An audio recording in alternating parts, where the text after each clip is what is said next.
నూతన సంవత్సరం వేళ జపాన్ను భారీ భూకంపం కుదిపేసింది. జపాన్ పశ్చిమ ప్రాంతంలో 7.4 తీవ్రతతో భూమి కంపించింది.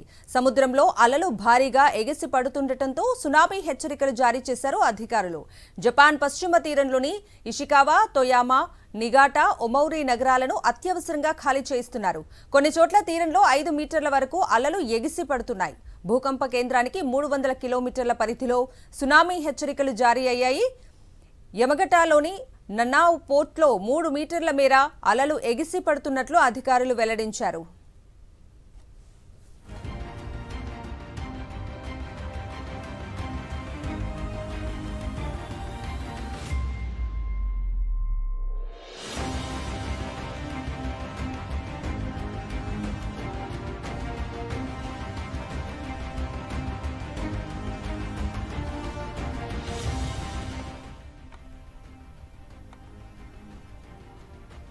నూతన సంవత్సరం వేళ జపాన్ను భారీ భూకంపం కుదిపేసింది. జపాన్ పశ్చిమ ప్రాంతంలో 7.4 తీవ్రతతో భూమి కంపించింది. సముద్రంలో అలలు భారీగా ఎగిసి పడుతుండటంతో సునామీ హెచ్చరికలు జారీ చేశారు అధికారులు. జపాన్ పశ్చిమ తీరంలోని ఇషికావా, తొయామా, నిగాటా, ఒమౌరి నగరాలను అత్యవసరంగా ఖాళీ చేయిస్తున్నారు. కొన్ని చోట్ల తీరంలో 5 మీటర్ల వరకు అలలు ఎగిసి పడుతున్నాయి. భూకంప కేంద్రానికి 300 కిలోమీటర్ల పరిధిలో సునామీ హెచ్చరికలు జారీ అయ్యాయి.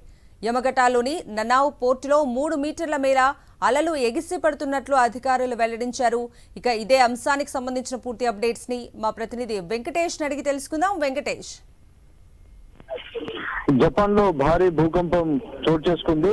కొద్దిసేపటి కిందటే భూకంపం వచ్చింది. రిక్టర్ స్కేల్ పైన దీని తీవ్రత 7.4గా నమోదైంది. ఈ నేపథ్యంలో జపాన్ లో సునామీ వచ్చేటువంటి అవకాశం ఉందని ప్రభుత్వం హెచ్చరికలు జారీ చేసింది. ఆ నేపథ్యంలో జపాన్ పశ్చిమ తీరంలో ఉన్నటువంటి కీలక నగరాల్లో ఉన్నటువంటి ప్రజలందరినీ కూడా అక్కడి నుంచి ఖాళీ చేస్తున్నారు. ప్రధానంగా నగరాలైనటువంటి నిగాటా, టొయోమా, యమగటా, ఫుకాయి, టోగో, ఈ ప్రధానమైనటువంటి ఈ నగరాలు, పశ్చిమ తీరంలో ఉన్నటువంటి ఈ నగరాల్లో ఉన్నటువంటి ప్రజలందరినీ కూడా తక్షణమే ఖాళీ చేస్తున్నారు. సో దాదాపు 5 మీటర్ల ఎత్తులో ఈ అలలు ఎగిసిపడేటువంటి అవకాశం ఉంది. కాబట్టి ఆ నేపథ్యంలో ప్రజలందరినీ కూడా చాలా అప్రమత్తంగా ఉండాలి. ఎవరు కూడా సముద్ర తీర ప్రాంతంలోకి వెళ్ళొద్దని ఇప్పటికే జపాన్ ప్రభుత్వం హెచ్చరికలు జారీ చేసింది. వీటితో పాటు ప్రస్తుతానికి హై స్పీడ్ ట్రైన్లన్నిటిని కూడా జపాన్ లో పూర్తిగా నిలిపివేశారు. ఆఫ్టర్ షాక్స్ వచ్చేటువంటి అవకాశం ఉంది. 7.6గా తీవ్రత నమోదైందంటే చాలా భారీ ఎత్తున ఈ భూకంపం వస్తున్నట్టుగా ఇప్పటికే ప్రకటించింది ప్రభుత్వం.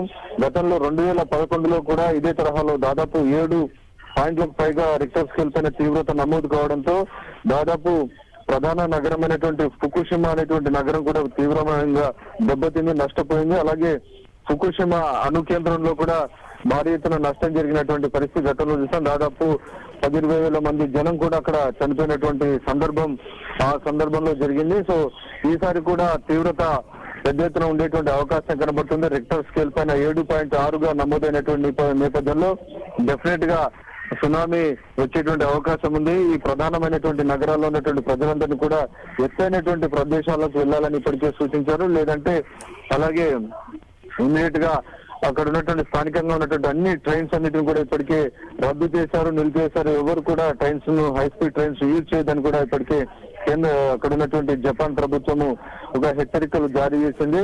తరచుగా ఈ జపాన్ లో భూకంపాలు వస్తున్నాయి. దాంతో ఆ దేశం పూర్తిగా నష్టపోతున్నటువంటి పరిస్థితి కనబడుతుంది. చుట్టుపక్కల ఉన్నటువంటి 4 వైపులా నీరుండడం, మధ్యలో ద్వీపం లాంటి దేశం ఉండడంతో ఇది తరచుగా భూకంపాల బారిన పడుతూ సునామీ వస్తున్నటువంటి పరిస్థితి మనం చూసాం. ప్రధానంగా ఫుకుషిమా అనేటువంటి నగరంలో న్యూక్లియర్ రియాక్టర్స్ కూడా ఉన్నాయి. న్యూక్లియర్ రియాక్టర్స్ ఉన్నటువంటి నేపథ్యంలో ఈ భూకంపం వల్ల న్యూక్లియర్ సంబంధించినటువంటి ప్లాంట్ లో నష్టం జరిగేటువంటి అవకాశం ఉంది. బయట నుంచి న్యూక్లియర్ రేడియేషన్ జరిగేటువంటి అవకాశం ఉందనేటువంటి ఒక ఆందోళన కూడా వ్యక్తమవుతున్నటువంటి పరిస్థితి ఉంది. Right Venkatesh, thank you for the updates.